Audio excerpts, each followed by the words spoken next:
Capítulo 9. Fé, intenção e matéria. Talvez a humanidade nunca tenha compreendido verdadeiramente o que significa fé.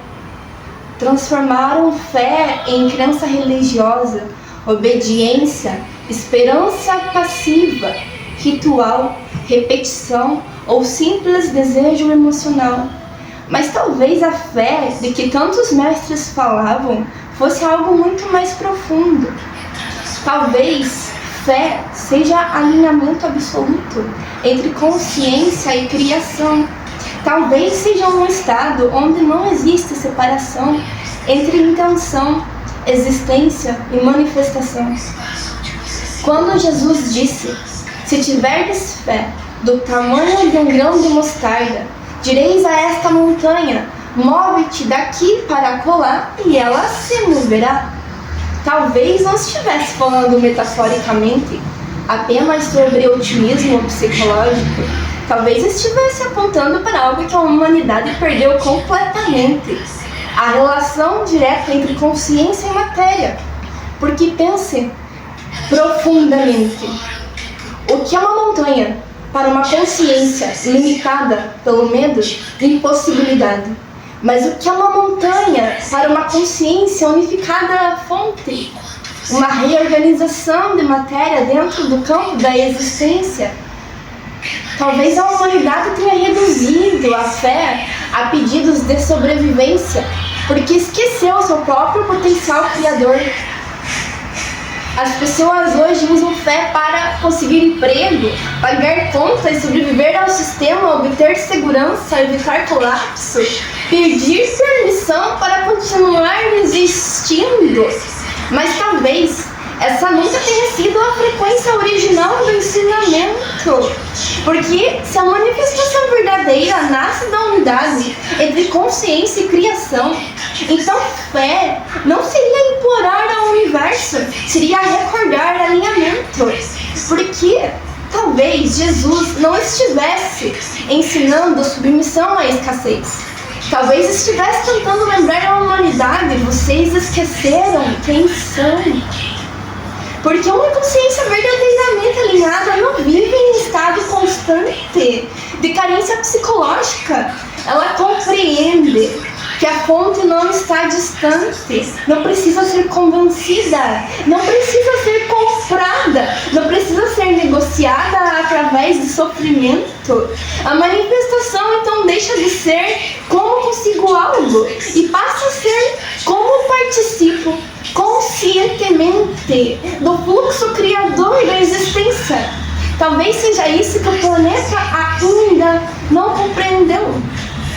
A humanidade quer usar fé para sustentar a própria ilusão da separação. Quer fé para continuar sobrevivendo dentro de sistemas artificiais. Mas e se fé ensinada pelos grandes mestres fosse justamente a chave para transcender esses sistemas?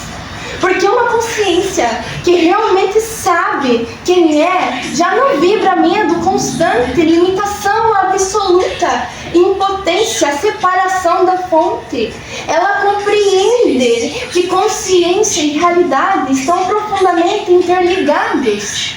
Talvez por isso tantos relatos espirituais falem sobre cura instantânea, manifestação, telepatia, transformação da matéria, multiplicação, estados elevados de percepção.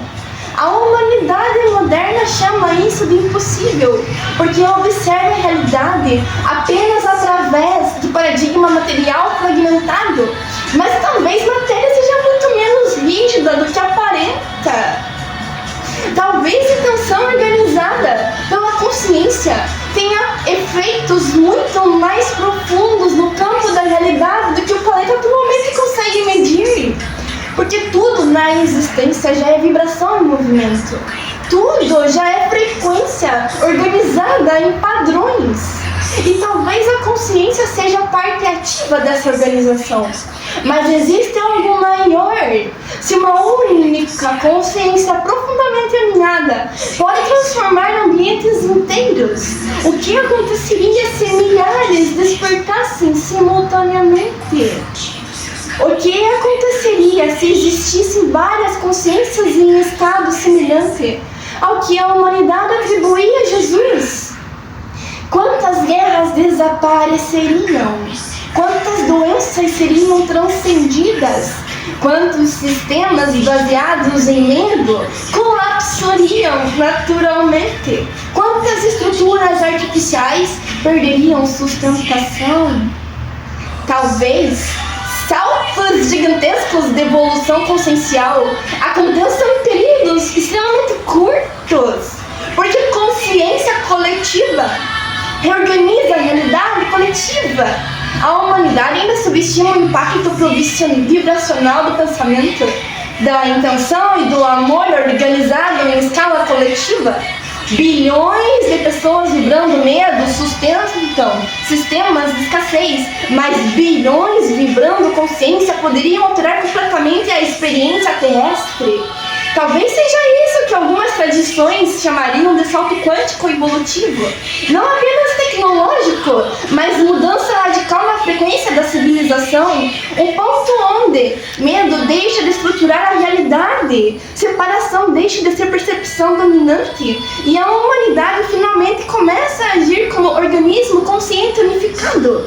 Talvez então doenças extremas diminuiriam, violência diminuiria, abundância circularia naturalmente e a manifestação deixaria de ser vista como um milagre. Seria apenas consciência alinhada operando sem bloqueios de fragmentação, porque talvez o maior bloqueio da humanidade nunca tenha sido falta de capacidade criadora. Talvez tenha sido falta de lembrança de que a matéria não está separada da consciência. Lembrando de que a fonte vive dentro do próprio ser, lembrando de que a unidade, que a realidade responde profundamente ao estado interno da civilização. E talvez o verdadeiro significado da fé nunca tenha sido acreditar apesar da dúvida. Talvez tenha sido recordar apesar do esquecimento coletivo, recordar que o universo não é uma máquina morta, separada da consciência, mas um campo vivo, inteligente e profundamente conectado ao amor criador que sustenta toda a existência.